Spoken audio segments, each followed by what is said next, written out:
Chapter 3 The Giver. "Oh, look!" Lily squealed in delight. "Isn't he cute? Look how tiny he is. And he has funny eyes like yours, Jonas." Jonas glared at her. He didn't like it that she had mentioned his eyes. He waited for his father to chastise Lily, but father was busy unstrapping the carrying basket from the back of his bicycle. Jonas walked over to look.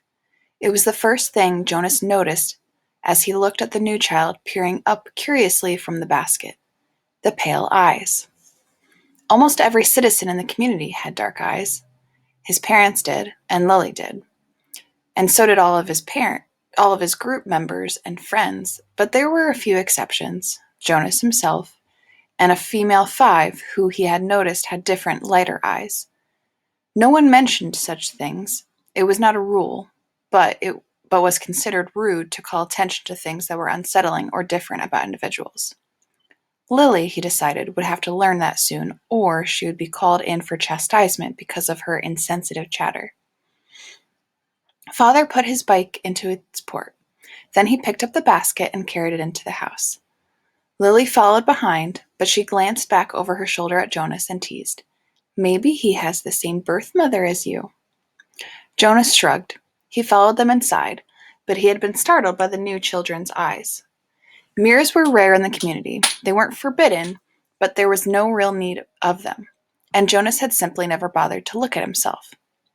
And never bothered to look at himself very often, even when he found himself in a location where a mirror existed. Now, seeing the new child and its expression, he was reminded that the light eyes were not only a rarity, but gave the one who had them a certain look. What was it? Depth, he decided, as if one were looking into the clear water of the river, down to the bottom where things might lurk which hadn't been discovered yet. He felt self-conscious, realizing that he too had that look. He went to his desk, pretending not to be interested in the new child. On the other side of the room, Mother and Lily were bending over to watch as Father unwrapped its blanket. "What's his comfort object called?" Lily asked, picking up the stuffed creature which had been placed beside the new child in his basket. Father glanced at it. "Hippo," he said. Lily giggled at the strange word. "Hippo," she repeated, and put the comfort object down again. She peered at the unwrapped child, who waved his arms. "I think new children are so cute," Lily sighed. "I hope I get assigned to be a birth mother." "Lily!" Mother spoke very sharply. "Don't say that. There's very little honor in that." "But I was talking to Natasha, you know, the 10 who lives around the corner. She does some of her volunteer hours at the birthing center, and she told me that the birth mothers get wonderful food and they have very gentle exercise periods, and most of the time they just play games and amuse themselves while they're waiting." "I think I'd like that," Lily said petulantly. 3 years, Mother told her firmly. 3 births and that's all. After that, they are laborers for the rest of their adult lives, until the day that they enter the house of the old. Is that what you want, Lily? 3 lazy years and then hard physical labor until you're old?" "Well, no, I guess not," Lily acknowledged reluctantly. Father turned the new child onto his tummy in the basket. I lost my place. Oh, there it is. He sat beside it and rubbed its small back with a rhythmic motion. "Anyway, Lily Billy," he said affectionately, "the birth mothers never even get to see new children. If you enjoy the little ones so much, you should hope for an assignment as nurturer.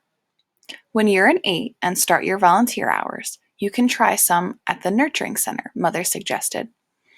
"Yes, I think I will," Lily said. She knelt beside the basket. "What did you say his name is? Gabriel?" "Hello, Gabriel," she said in a sing-song voice, then giggled. "Oops," she whispered. "I think he's asleep. I guess I'd better be quiet." Jonas turned to the school assignments on his desk. Some chance of that, he thought. Lily was never quiet. Probably she could hope for an assignment as speaker so that she could sit in the office with a microphone all day, making announcements. He laughed silently to himself, picturing his sister droning on in the self-important voice that all speakers seemed to develop, saying things like, "Attention! This is a reminder to females under 9 that hair ribbons are to be neatly tied at all times." He turned toward Lily and noticed to his satisfaction that her ribbons were, as usual, undone and dangling. There would be an announcement like that quite soon, he felt certain, and it would be directed mainly at Lily, even though her name, of course, would not be mentioned. Everyone would know. Everyone had known, he remembered with humiliation, that the announcement, "Attention! This is a reminder to male 11s that objects are not to be removed from the recreation area and that snacks are to be eaten, not hoarded," had been specifically directed at him. The day last month that he had taken an apple home. No one had mentioned it, not even his parents, because the public announcement had been sufficient to produce the appropriate remorse. He had, of course, disposed of the apple and made his apology to the recreation director the next morning before school. Jonas thought again about the incident. He was still bewildered by it. Not by the announcement or the necessary apology. Those were standard procedures, and he had deserved them, but by the incident itself. He probably should have brought up his feeling of bewilderment that very evening when the family unit had shared their feelings of the day, but he had not been able to sort out and put words to the source of his confusion, so he let it pass. It had happened during the recreation period when he had been playing with Asher. Jonas had casually picked up an apple from the basket where the snacks were kept and had thrown it to his friend. Asher had thrown it back, and they had begun a simple game of catch.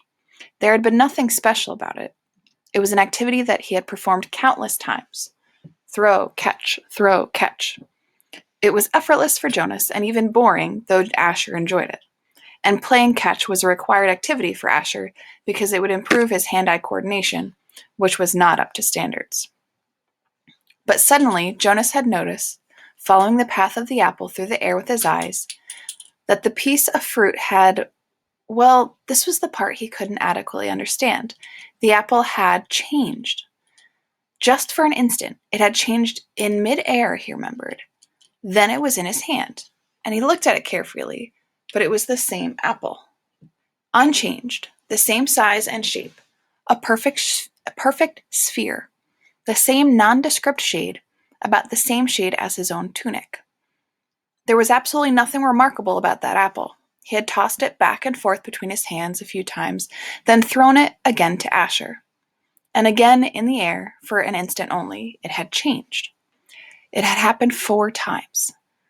Jonas had blinked, looked around, and then tested his eyesight.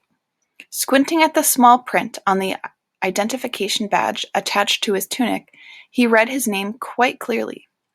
He could also clearly see Asher at the other end of the throwing area, and he had no problem catching the apple. Jonas had been completely mystified. "Ash," he had called, "does anything seem strange to you about the apple?" "Yes," Asher called back, laughing. "It jumps out of my hand onto the ground."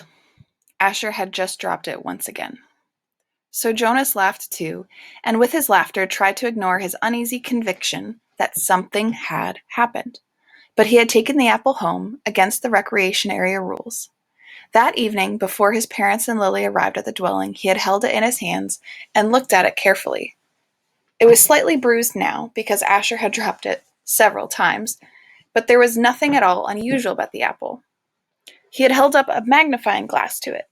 He had tossed it several times across the room, watching, and then rolled it around on his desktop, waiting for the thing to happen again. But it hadn't.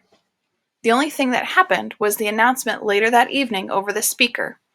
The announcement had singled him out without using his name, and that had caused both of his parents to glance meaningfully at his desk where the apple still lay. Now, sitting at his desk, staring at his schoolwork, as his family hovered over the new child in its basket, he shook his head, trying to forget the odd incident. He forced himself to arrange his papers and try to study a little before the evening meal. The new child, Gabriel, stirred and whimpered. Father spoke softly to Lily, explaining the feeding procedure as he opened the container that held the formula and equipment. The evening proceeded as all evenings did in the family unit, in the dwelling, in the community. Quiet, reflective, a time for renewal and preparation for the day to come. It was different only in the addition to it of the new child with his pale, solemn, knowing eyes. And that is chapter 3 of The Giver.